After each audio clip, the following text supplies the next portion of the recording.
Alors Franck Riester, on a reçu aussi pas mal de questions sur Adopi, puisque vous avez été le rapporteur du projet de loi à l'époque. Question notamment de Franz qui vous dit « La lutte contre le piratage contenu dans l'Adopi pourrait être transférée au CSA. Est-ce que vous ne craignez pas que le gouvernement ne donne ainsi carte blanche à l'industrie culturelle pour pousser encore plus loin les sanctions et le filtrage ?» Je pense que ce n'est pas une bonne idée de transférer la réponse graduée, qui est le dispositif pédagogique de lutte contre le téléchargement illégal, au CSA. Parce que toutes les études le montrent que ça a été efficace, cette loi Adopi. Il y a eu beaucoup de caricatures, mais ça a été efficace parce que ça visait d'abord et avant tout à expliquer à nos compatriotes qu'il y avait des moyens pour télécharger légalement, pour avoir accès aux offres culturelles légalement dans notre pays, pour faire en sorte que l'industrie et tous les créateurs de notre pays puissent continuer à être financés.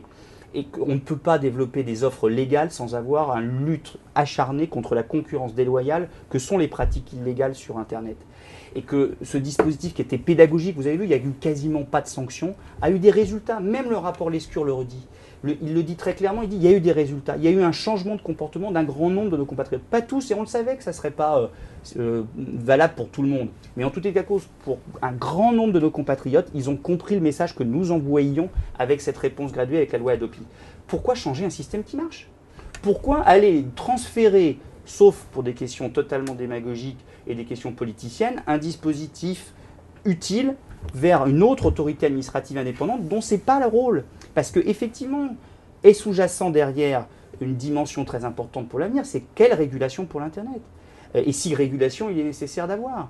Et qui en a la responsabilité? Et je pense qu'envoyer le signal que la réponse graduée, donc les fonctions de la DOPI, seraient transférées au CSA, enverrait un message que ce serait les fameuses industries culturelles qui auraient la main mise sur la régulation d'Internet. Je pense que ça serait ravageur en termes de message, y compris même pour les industries culturelles, que ce soit l'audiovisuel, le cinéma ou la musique, qui seraient perdants in fine dans l'opinion publique et donc perdants en termes de régulation. Internet toujours, puisque c'est une de vos spécialités, Geek32 nous dit, il déplore la pauvreté des catalogues de films disponibles en France et il s'interroge sur qu'est-ce qui va se passer lorsque les distributeurs Apple, Amazon, etc. vont débarquer en force. Est-ce que c'est pas le cinéma américain finalement qui va prendre...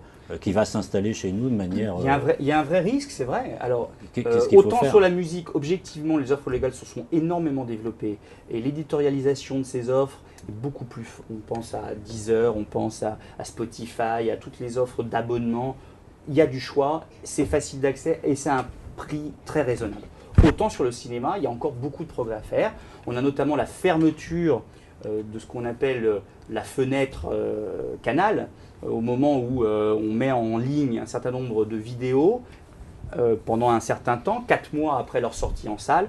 Ensuite, c'est interdit le temps que les films puissent être diffusés sur Canal+. Ce qu'on appelle la chronologie des médias est une spécificité française qui a été très efficace pour financer le cinéma et l'audiovisuel dans notre pays et continue de l'être. Et donc on doit être très attentif à ne pas casser cet outil utile. Et en même temps, il faut l'adapter pour faire en sorte qu'on puisse offrir à nos compatriotes des services en ligne de vidéos plus nombreuses, plus rapidement et mieux éditorialisées. Dans quel délai Je pense que par exemple la fenêtre, c'est-à-dire le moment à partir duquel on va pouvoir s'abonner et avoir accès à un catalogue de vidéos, qui est aujourd'hui à 36 mois je crois, doit être raccourci et avoir des discussions avec Canal+, pour voir de quelle manière ça peut se gérer sans que le financement de Canal au cinéma soit remis en question, parce que ça serait ravageur pour une industrie très créatrice d'emplois dans notre pays et qui est le symbole de la diversité culturelle.